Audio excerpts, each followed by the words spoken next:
Bonjour à tous, alors aujourd'hui Paracha Chaye Sarah, et Lilut Nishmat Alexandra Esther, Bat Luna Patricia.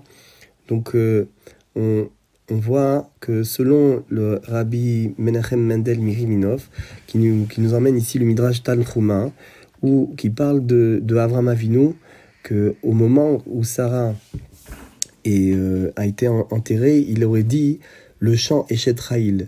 Le chant Eshet Raïl qui, on sait, va être révélé dans Michelet, de la main du roi Shlomo. Mais le Midrash nous dit qu'à ce moment-là, Avram Avinu a dit ce chant. Et d'ailleurs, il y a une allusion très forte à cet épisode de Marat Marpella dans le chant. C'est le moment où le chant il dit Zamema Sade Vatikacheu. Zamema Sade Vatikacheu, ça veut dire que au féminin, elle a planifié de prendre ce champ, donc le champ de l'endroit, le terrain de Marat Marpella, Vatikacheu, et elle l'a pris, elle a acquis. Alors le Rav Menachem Mendel Miriminov s'étonne et dit mais bon, dans la paracha c'est pas ce qu'on voit, on voit que c'est clairement Avram Avinu qui fait l'acquisition du champ.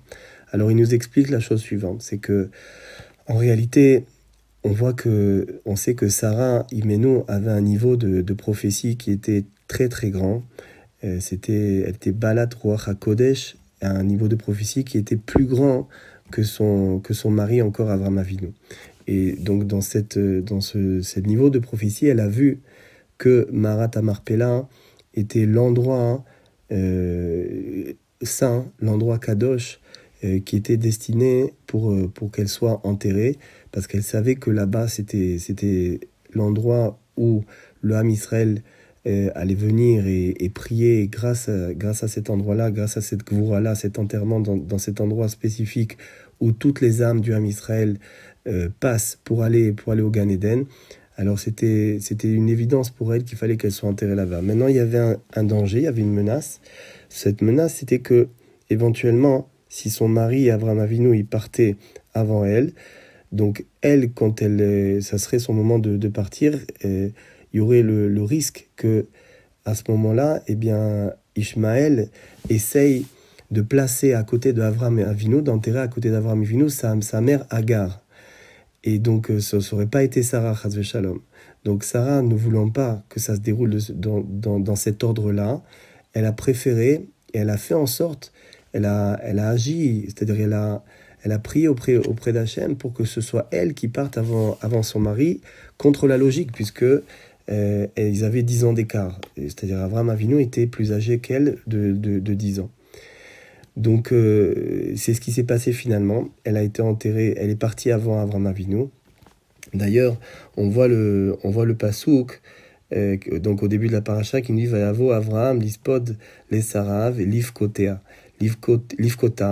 Et Livkota, on voit que le Chaf au milieu, il est petit, il est diminué. Et donc, le Balatourim nous explique que c'est diminué. Ce deuil, ces pleurs de Avram Avinu étaient diminués, c'est-à-dire qu'il n'y avait pas beaucoup de pleurs de la part d'Avram Avinu.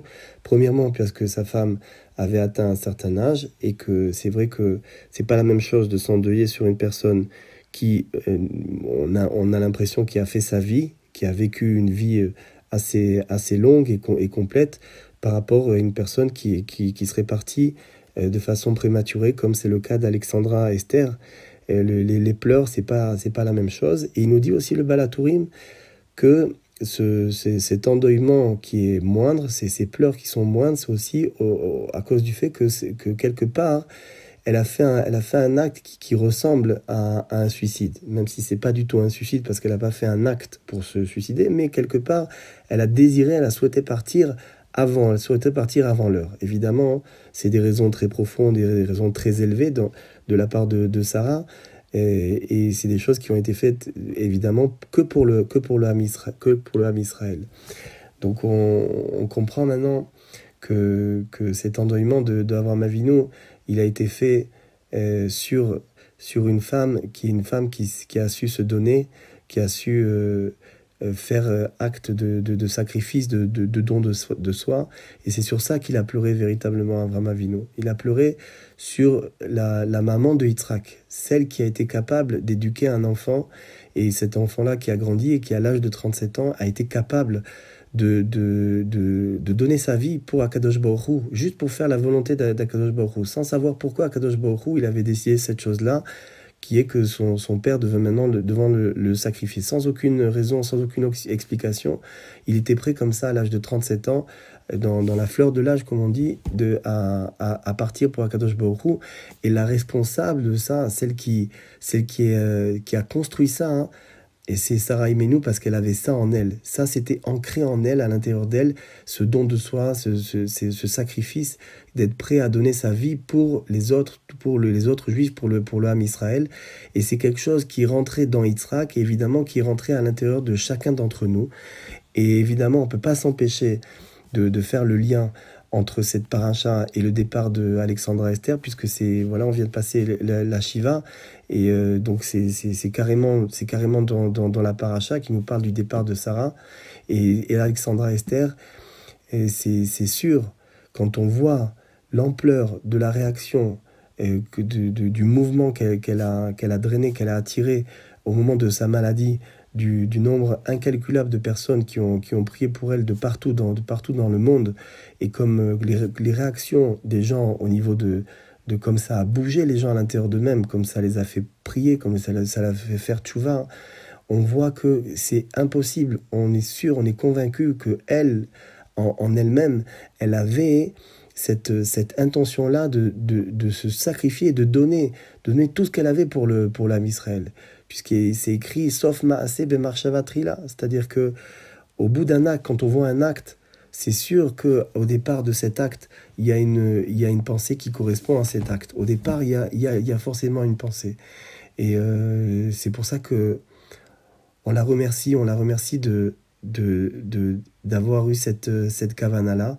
Je dis pas de partir, parce que personne n'a une kavana comme ça de partir de ce monde aussi jeune, mais on dit en tout cas, hein, que c'est sûr qu'elle avait cette intention-là pure de donner tout ce qu'elle avait pour le Ham Israël, et c'est évidemment ce que les personnes qui ont eu le mérite de la connaître ont pu dire d'elle-même, qu'elle avait cette trouna-là, cette qualité-là, cette vertu-là, qui est la vertu de toutes les bnotes Israël, d'être capable de se donner, de se sacrifier, évidemment pour sa famille, pour ses enfants et pour tout le reste du Ham Israël. Et c'est pour ça qu'il est écrit que Besrut Nashim Tzadkaniot Yatzanu Mimitzraim, et évidemment par le mérite des femmes vertueuses qui ont ce niveau de sacrifice, ce niveau de don de soi, qu'on va aussi, Bezrat Hashem, Bekarov, être délivré par Mashiach Tzidkenu tant attendu. Kol Tuv et Shabbat Shalom.